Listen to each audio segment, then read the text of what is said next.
High surf slams into Ocean Beach, damaging part of the pier. It's part of dangerous weather at local beaches that will last into the weekend.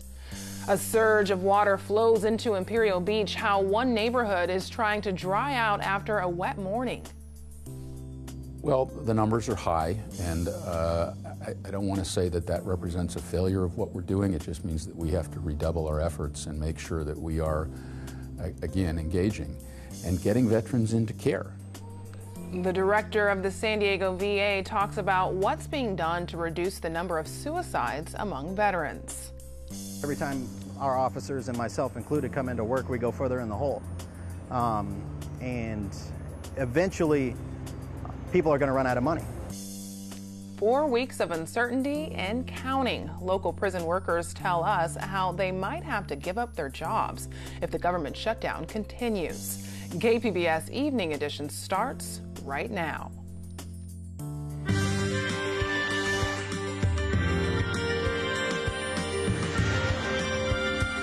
Good evening and thanks for joining us. I'm Ebony Monet. San Diego is drying out after a week of rain, but strong surf will be an issue this weekend.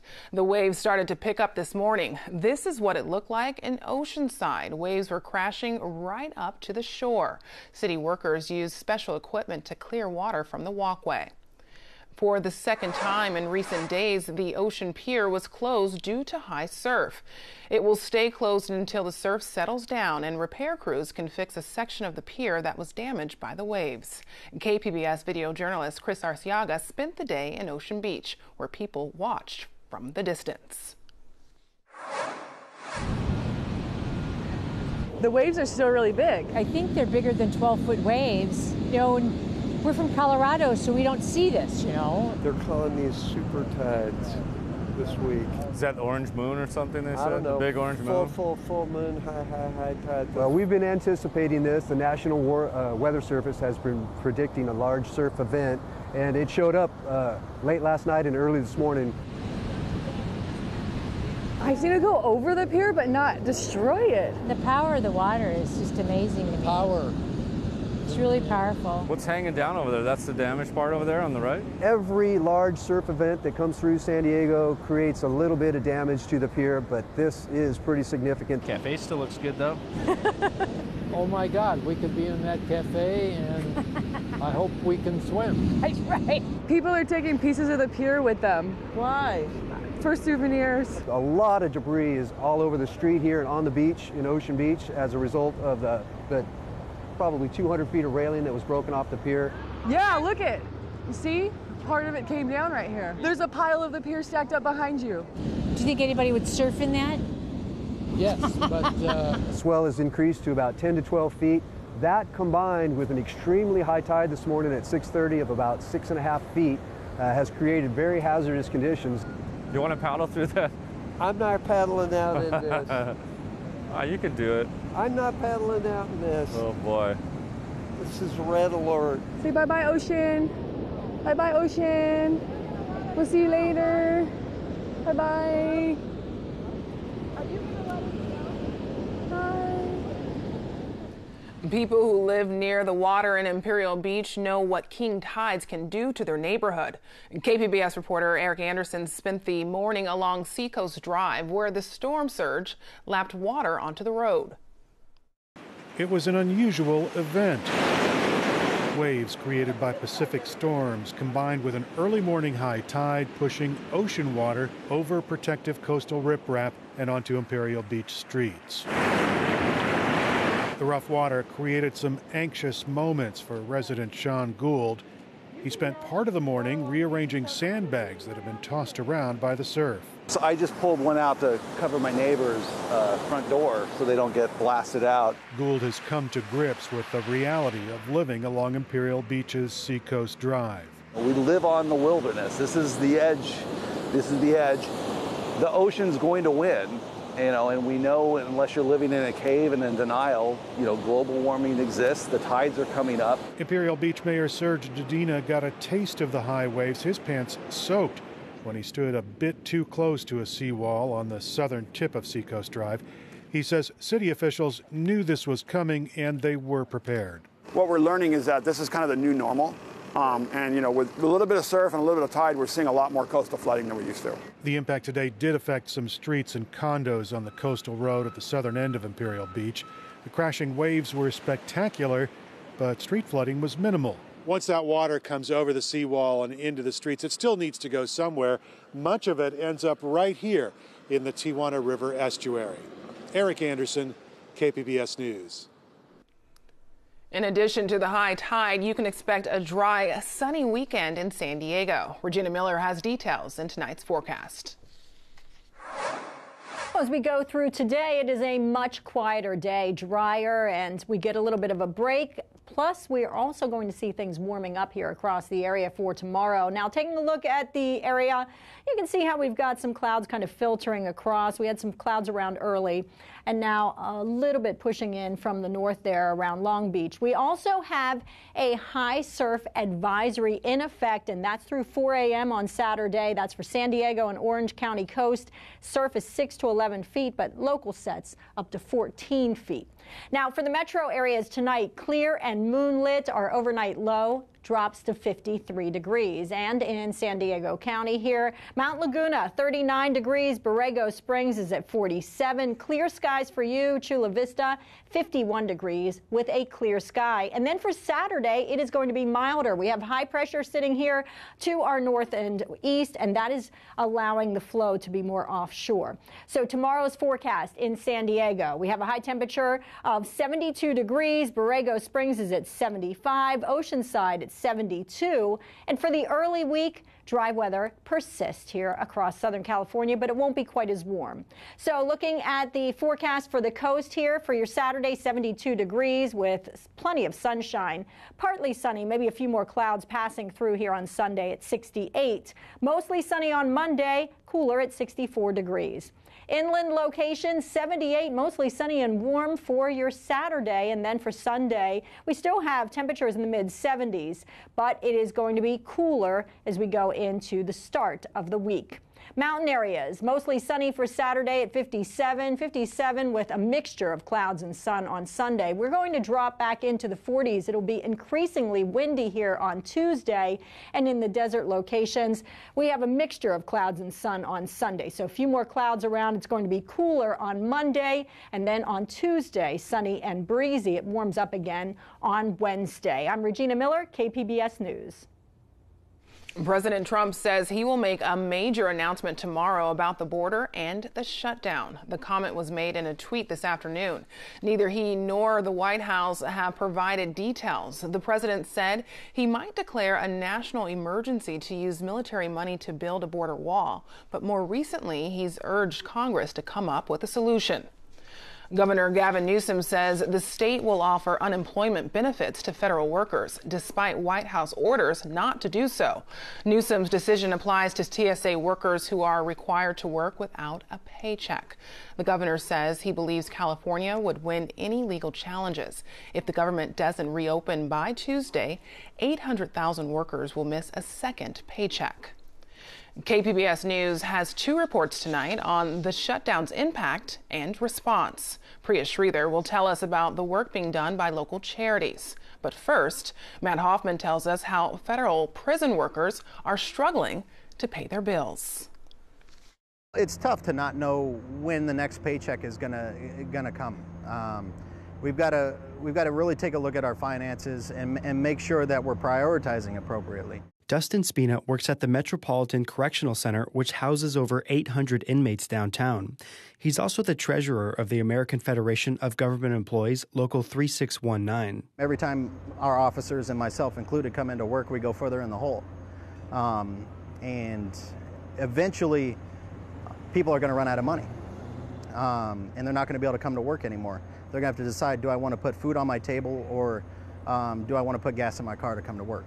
Spina says he's contacted his mortgage lender, who says it will work with him if the shutdown continues and more paychecks are missed. You know, I think the general rule of thumb is to have 3 to 6 months, emergency fund set up. After that, I can't say, me personally, that I would stick around.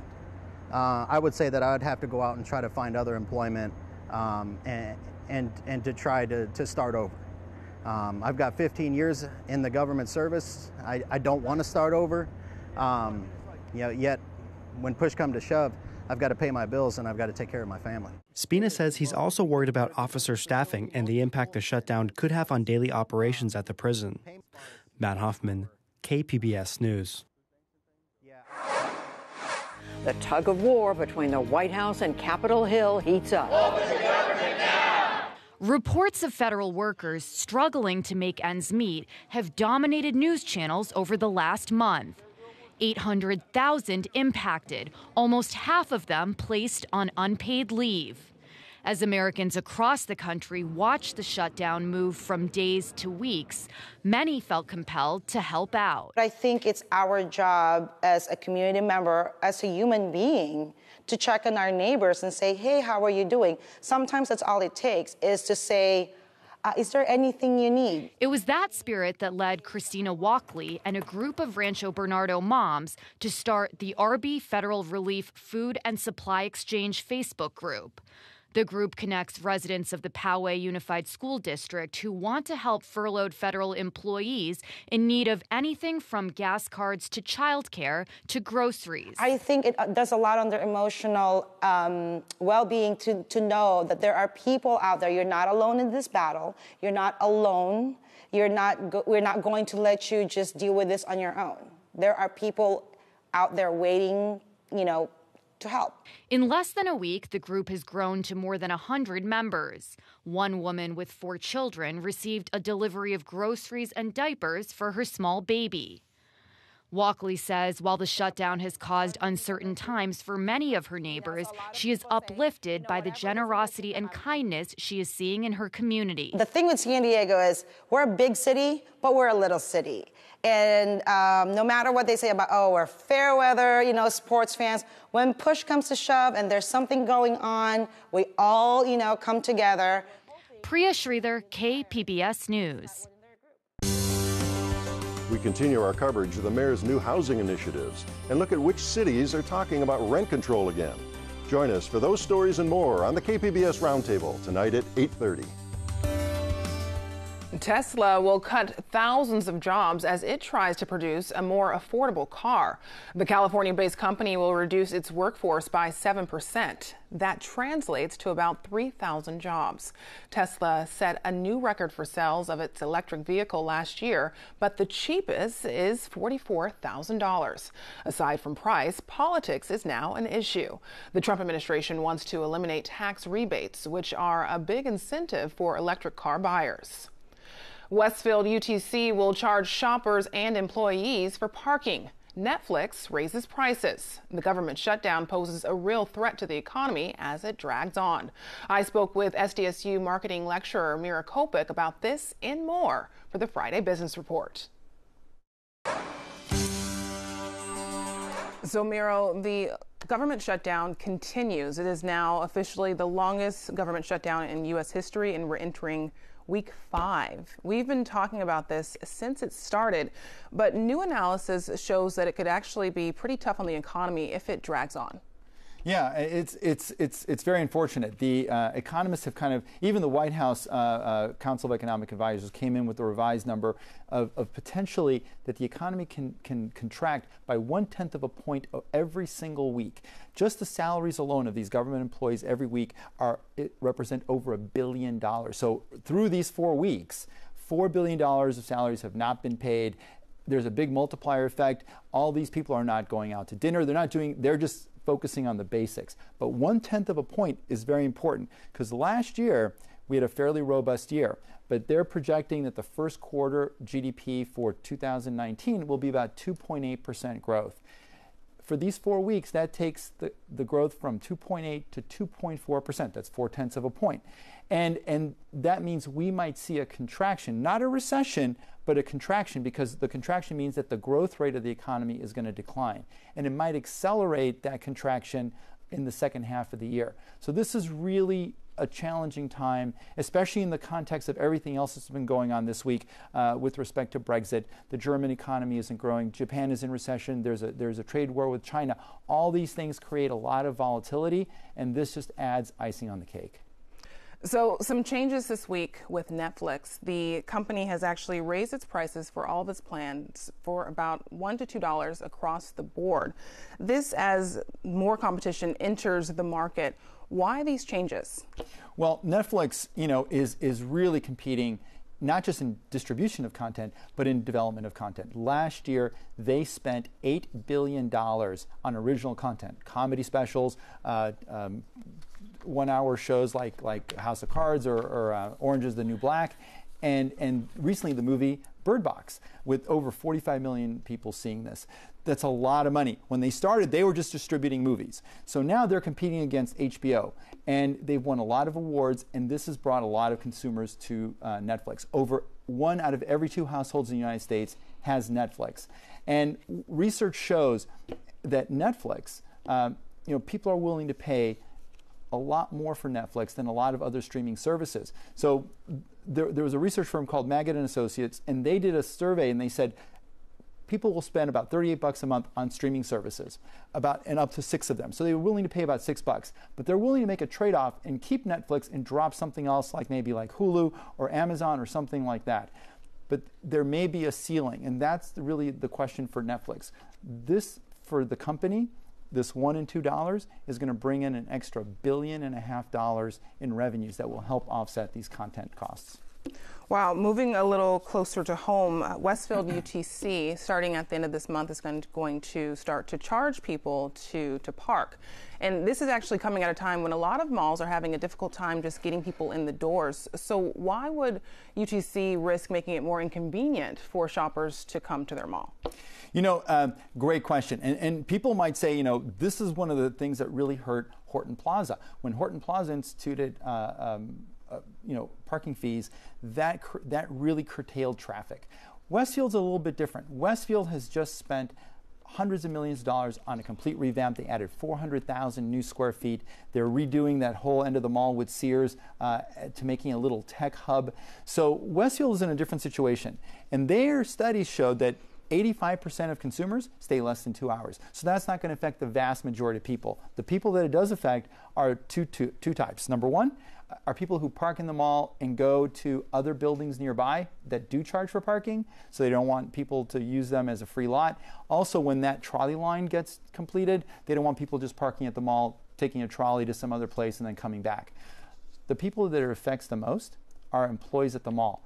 They're also charging the employees at the mall for parking. And right now they're going to ask the retailers at the mall to pick up that, or Westfield is offering a 50% off on a MTS pass for public transportation to offset the cost of parking for the employee. So it's kind of a tough thing, but overall it shouldn't have a big impact. At least that's the way we see it. And some companies actually received some backlash after it was reported that the employees would have to pay for parking, and some have actually come out and forward and said that they will cover that cost. So that's just this morning. Mira right. Kopik, thank you so much. Thanks, Ebony. I'm Judy Woodruff. Tonight on the NewsHour, lawmakers pledge to investigate if President Trump directed his former lawyer to lie to Congress about his dealings with Russia. Coming up at 7 after Evening Edition on KPBS.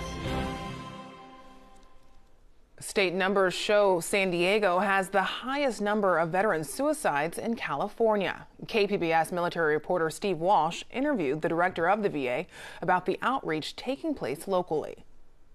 The latest figures put out by the California Department of Public Health show 109 San Diego County veterans killed themselves in 2017, more than the 90 veterans who committed suicide in LA County. The director of the San Diego VA says that number doesn't undermine the VA's efforts. Well, the numbers are high, and I don't want to say that represents a failure of what we're doing. It just means that we have to redouble our efforts and make sure that we are, again, engaging and getting veterans into care. Smith says the VA has emphasized outreach, working with groups like the San Diego Veterans Coalition. Over the last 5 years, the VA has added space for mental health, including at the VA hospital in La Jolla. We have been working to expand our clinical footprint, both on the campus here, but also in the community. We've opened up a whole new center in the Mission Valley area, the Rio Clinic, which works at a particular segment of our mental health population. Roughly 20 veterans a day commit suicide nationwide. A rising number are younger veterans. President Trump signed an executive order to seamlessly transfer people from Pentagon care to the VA. Smith says they've seen some of those patients. Is to reach out to veterans who may have a problem that they have minimized or that they have not sought care for while they were in service, and make sure they know that care is available at the VA as well. In San Diego and nationally, guns remain the #1 means veterans use to kill themselves. Smith says the VA doesn't want to frighten gun-owning veterans from getting help. They do offer gun locks. You would think that a gun lock wouldn't be a particularly effective barrier because it can be taken off. But just having that extra step that makes somebody take a pause can in fact be very important. Smith points out that the nation's suicide rate as a whole continues to rise, meaning this is no longer just a problem isolated to veterans. Steve Walsh, KPBS News. Thousands of people are expected to take part in tomorrow's Women's March. It's scheduled to begin at 10 a.m. on the west side of the downtown waterfront park and will include a mix of speakers and live music. This is the 3rd annual event. Organizers say this year's Women's March will focus on regional issues such as support for asylum seekers. Some conservative and religious groups took part in the March for Life today in Washington, D.C. Vice President Mike Pence spoke at today's event, and the crowd watched a video message from President Donald Trump. The president said he will continue to nominate conservative judges to federal courts and veto any bills that advance abortion rights. For families that use the in vitro fertilization process, there's growing ethical questions about what to do with the remaining embryos. AP reporter Kathy Young tells us how scientists are now providing options. I remember the day this was taken. As a working mother of 2 daughters, Jenny Samus knows how to juggle family and professional demands. But there is one area she and her husband struggle with: what to do with the leftover embryos after going through in vitro fertilization. When I'm looking at the paperwork and thinking about what to do, I think about people and the potential for people, and that they're my living daughters who I love very much. Samus isn't alone. Tens of thousands of frozen embryos are in limbo because couples can't decide what to do with them, whether to donate them or have them destroyed. Others have abandoned them and quit paying storage fees, which can run hundreds of dollars a year. There is no exact count because U.S. fertility clinics aren't required to report the number of embryos. Health psychologist Andrea Braverman says even if couples decide in advance what to do, a successful IVF can change perspectives. It's not hard to imagine that feelings can change when you have this hypothetical embryo, one of them turned into your very real child, and that may generate other thoughts and feelings about those other remaining embryos. Storage tank failures at clinics in Cleveland and San Francisco last year exposed hidden issues with long-stored embryos. Clinics in recent years developed specific consent forms for what they can do with abandoned embryos, but that doesn't address the embryos made a long time ago. Many clinics have not destroyed embryos for fear they'll be sued. She has no children. She's in Georgia. Dr. Craig Sweet, who heads a fertility clinic in Florida, says frozen embryos can remain viable for a long time. These embryos are really frozen solid, and so they're not aging, that they probably will live for centuries. Sweet says 18% or 302 of his clinic's frozen embryos are abandoned, some for 25 years. He founded an international donation program for people who want to use leftover embryos that patients have agreed to donate. Try to motivate people to do something good with them when they have been ignoring them for all these years. For Rebecca Ruano, who works with Sweet and went through IVF, seeing the dilemma up close led to her decision to donate. Just knowing what goes into all of this, time, money, effort, I wouldn't have it any other way. But for others, the choices can be paralyzing. Samus continues to pay storage fees. Her older daughter is now 14. I'm not going to have any more children. The possibility of needing them just in case, it doesn't apply to me any longer. But the passing of time hasn't made her decision any easier. Kathy Young, Associated Press. It's a 3-day weekend for most people due to the Martin Luther King Jr. holiday. The annual parade will be held downtown. It starts at 2 p.m. at Harbor Drive and A Street. The route will travel several blocks along Harbor, Broadway, and Pacific Highway. Plenty of floats, marching bands, and community groups are set to take part. You can find tonight's stories on our website, kpbs.org/evening edition.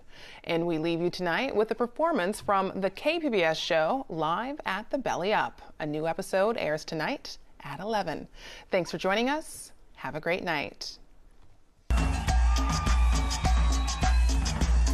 We are Ozo Motley from Los Angeles. Clap your hands, come on.